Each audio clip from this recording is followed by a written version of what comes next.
নাম প্রসাদ। শ্রী ভগবানের সেবা পূজায় তারই নামে ভক্তিভরে নিবেদিত ভোগ তারই কৃপাদিষ্ট ধন্য হয়ে প্রসাদ হয়। শ্রী ভগবানে নিবেদিত যা আস্বাদনে অতুলনীয় স্বাদ, প্রকৃষ্ট ও প্রত্যক্ষ স্বাদ, যা প্রতি অণুতে অণুতে স্বাদ, উহাই প্রসাদ।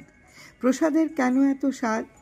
প্রসাদের অতুলনীয় স্বাদ তা কোনো উপাদান বা বস্তুর গুণে বা কারণে নয়, ভক্ত হৃদয়ের অচলা ভক্তি আর ভগবানের অহৈতুকী কৃপা দৃষ্টির কারণে প্রসাদের এত স্বাদ, যা আস্বাদনে অনাবিল শান্তি লাগে মনে আর অপার আনন্দ জাগে প্রাণে, তাই প্রসাদ।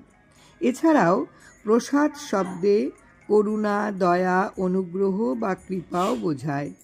এ বিশ্বজগতে যিনি দয়ার সাগর, যিনি সর্বকরুণার আধার, যিনি অনুগ্রহ করে অবিরল যা যা দিয়ে যাচ্ছেন তা সবই কি তার প্রসাদ নয়?